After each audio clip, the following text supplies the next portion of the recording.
Welcome to SCRS Talks, provided by the Society for Clinical Research Sites. Thanks for joining us as we explore the latest insights, trends, and innovation shaping clinical research today. I'm Jimmy Bechtel, the Vice President of Site Engagement with the Society. Today, I'm joined by Chris Benavides, the Director of Patient Travel Services with Elligo Health Research, here to talk with us a little bit about patient travel burdens and some of the challenges and solutions that we see when it comes to getting patients to a clinical research site in an effective and safe manner. Chris, awesome to have you. I'm really excited to talk about this subject because we know that patient travel burdens continue to be an issue at the site level and kind of is one of those things that you almost don't even realize the challenges that exist here until it comes time to trying to arrange travel for patients who might need assistance there. So I'm, again, really excited to talk about this. But before we jump in, I'd love to learn a little bit more about you and your background and maybe a little bit about Elligo Health. Yeah, sure. Thank you, Jimmy. I appreciate it. And of course, appreciate the opportunity to join you and discuss this topic. Yeah, would agree. It's certainly one that, kind of flies under the radar until it's, I would say, last minute needed. And then all of a sudden, everyone sort of scrambles to get it included, within their budgets and proposals. And so excited to talk to you about, ways that we can make this a little bit more on the forefront of sponsors' minds and keep sites sort of engaged as to what resources they have available from study to study. For me personally, my name again is Chris Benavides. I am the Director of Patient Travel at Elligo. I've been with the company for about 5 years or so. I've been a director in this department now for roughly 2 years, but have worked within patient services for quite a while. And currently, I'd say probably have a tenure of about 100 plus clinical trials working in patient travel at the moment. So, have some experience with how to navigate this and work with sponsors and sites, and of course, the patients that are taking advantage of our services, and just try to find ways to make them more comfortable in their journeys and expand the service to more patients that otherwise would need that to get to and from their site visits. So that's a bit about my background and excited to dive in further. That's great. Thanks, Chris. And I kind of want to set the stage here for everyone and talk about, really the issue at hand. And we know and have seen recent CISCRP report that noted having to travel to a study clinic to where clinical trials are occurring is arguably the most disruptive part of trial participation from that patient perspective. So how do these barriers really impact underrepresented or low income populations specifically who might have adversity when it comes to travel and their ability to participate in these clinical trials?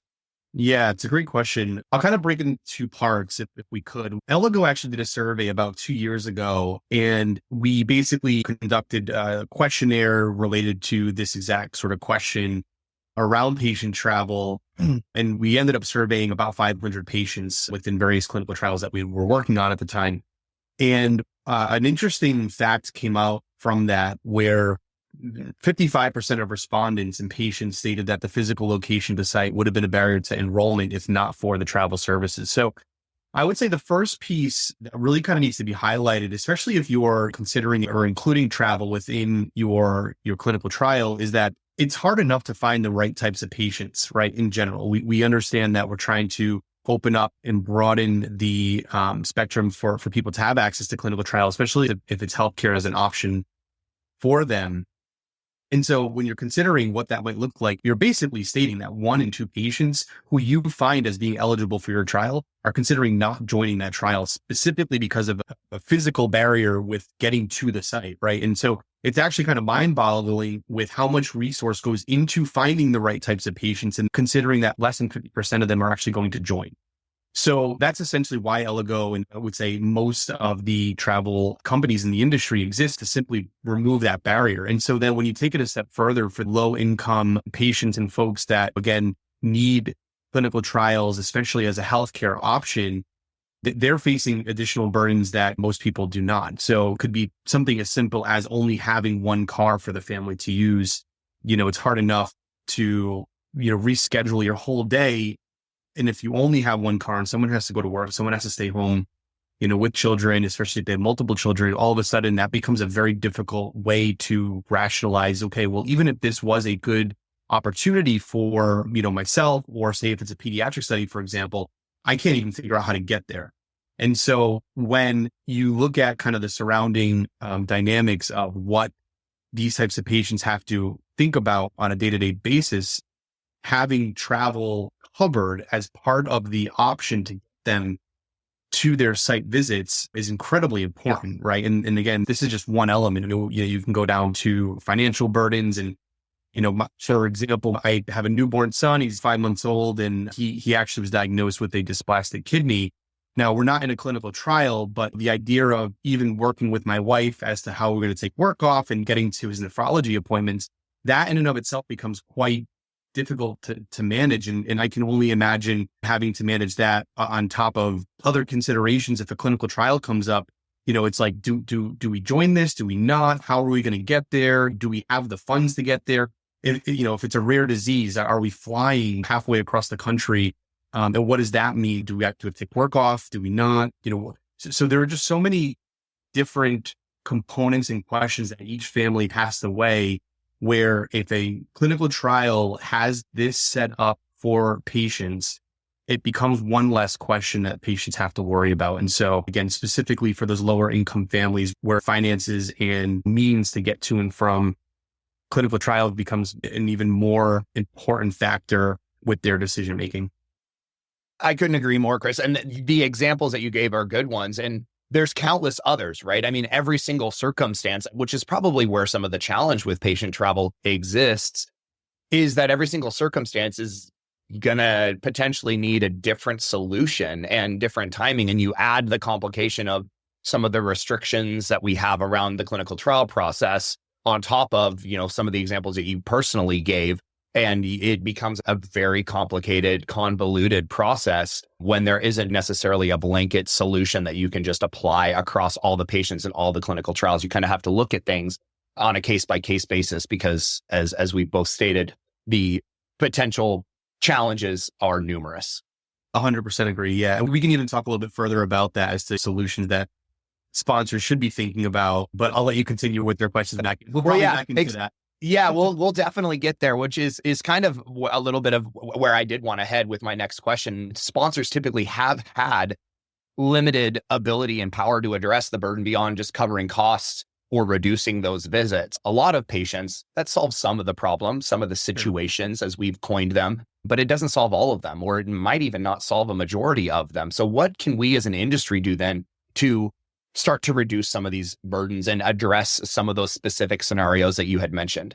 I would say first and foremost, if I were to bubble up that question, one thing I would note is that it is really, really encouraging to see the different travel options now that sponsors have in front of them. So obviously Ellago is one of maybe 5 or 6 travel companies basically that have this capability. So as a general sort of like market analysis of where there's a need, someone will fill it. It's been really good to see that the need has been identified, especially in the last decade or so.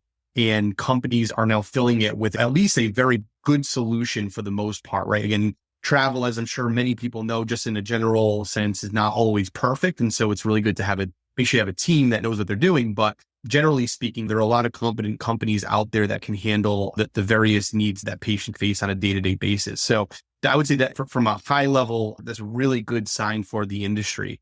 And then when you kind of simmer that down further, there are a lot of considerations. And again, everything is depending on what that protocol looks like. What is the clinical trial study schedule? What is the indication? What does the patient journey ultimately look like? All of that really needs to be factored into the way that the travel program is developed. And so my advice is when you're working with a company, make sure that they're really thinking about the risk mitigation plan when they're developing either their presentation to you before you select them or even post the selection process. And so, for example, the Ellago team does a heck of a lot of work at the forefront before the onboarding process takes place with sites. We work through a project plan with all of our clients and really kind of map out what are all of the things that could potentially go wrong in this travel journey for a patient, right? It doesn't have to be all of them, but just in the event something happens. And what are we going to do about it? Right? What is the plan if flights get rescheduled or there's a storm in New England and you have to renegotiate the flight itinerary for that patient who might be traveling from Georgia, for example? There are a lot of things that are not thought of at the time of the selection process happening. And sponsors, again, they're doing 100 different things. And so they're probably not thinking of those minute details.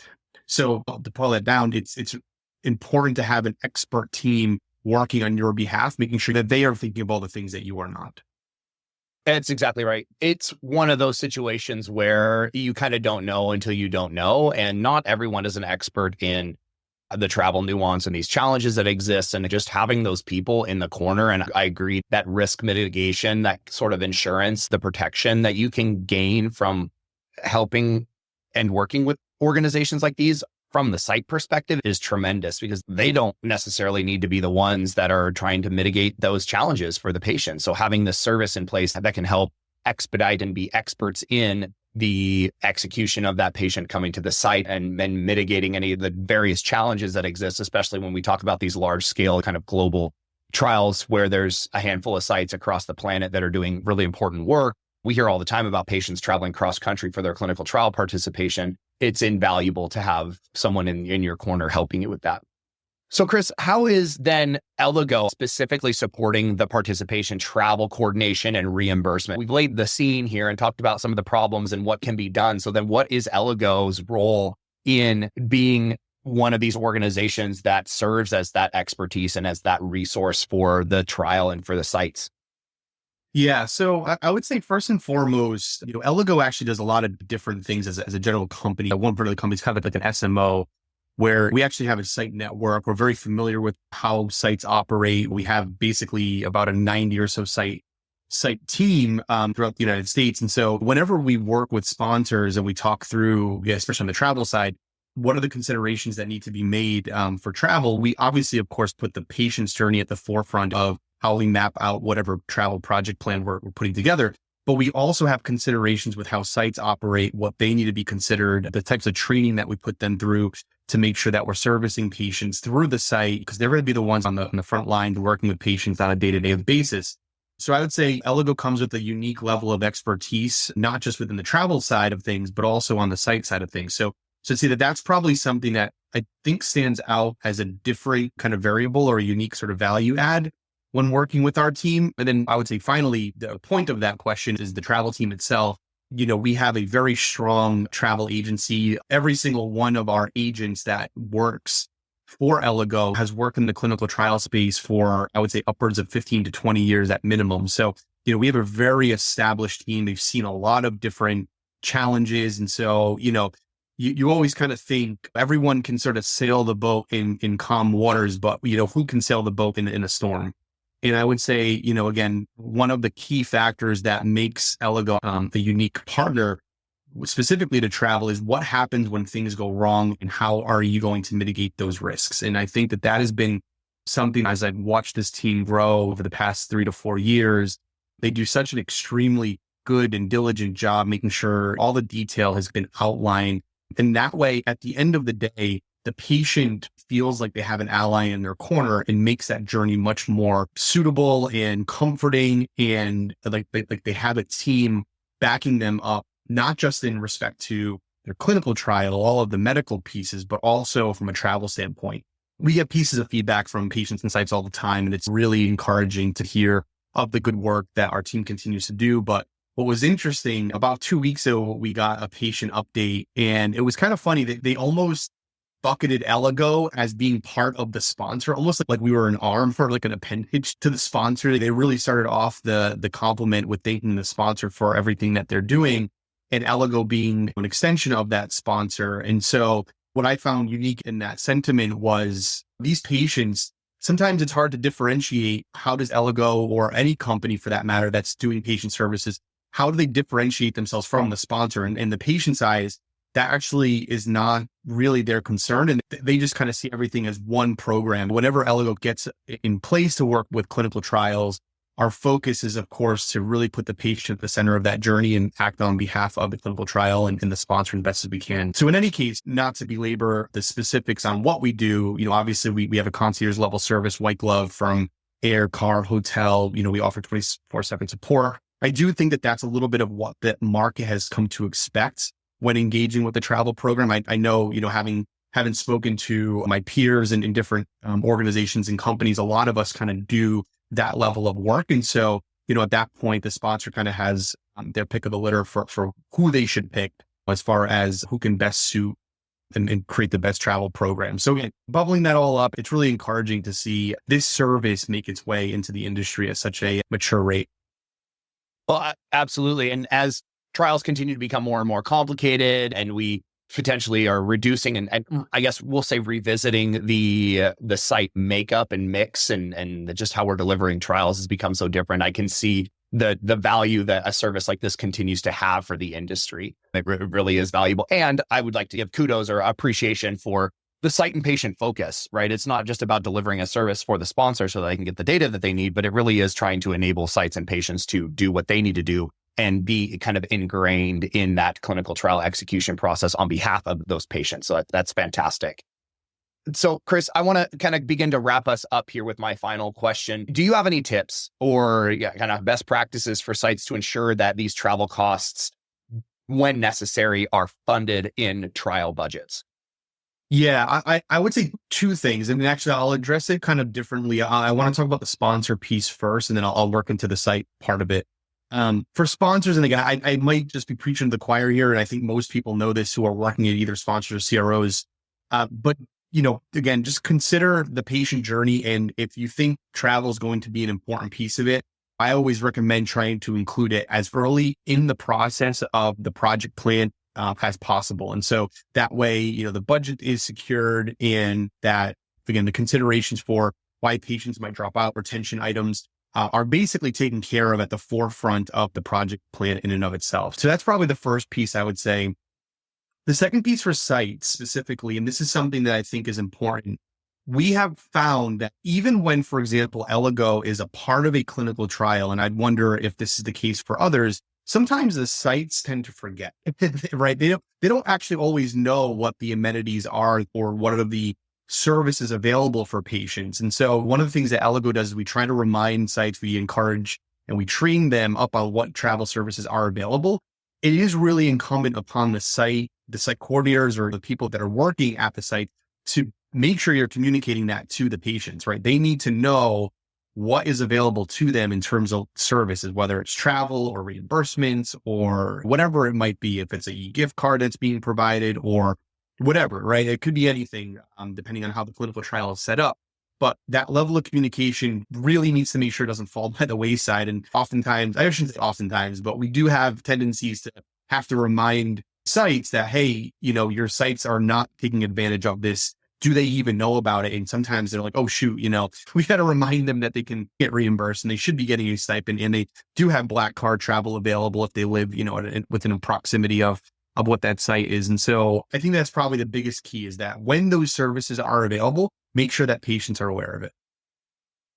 That's great, Chris. And it's part of building it into your processes, just as you kind of execute and you look through the details of the protocol and you say, okay, at these different visits, I'm going to have to do this. And you're building your source and you're doing all these things. This should be ingrained in that process as well. And I get that it would, just like I'm sure you do, sometimes it's a departure because this isn't something that we're going to have for every single trial, every single time. And it's probably going to look different for different trials. So analyzing that and including it in part of what you're doing to execute that clinical trial and have those conversations with patients, and it just being, another step in the onboarding is a great tip. And I think a great place for us to end our conversation. It's been awesome to talk with you about this, Chris. I appreciate your insights here. Again, I think this is a growing area of clinical trials as we continue to remove and reduce the burden on patients to be able to get to the research site or to wherever they need to go to conduct their research visits. So thanks again for sharing. And it was great having you.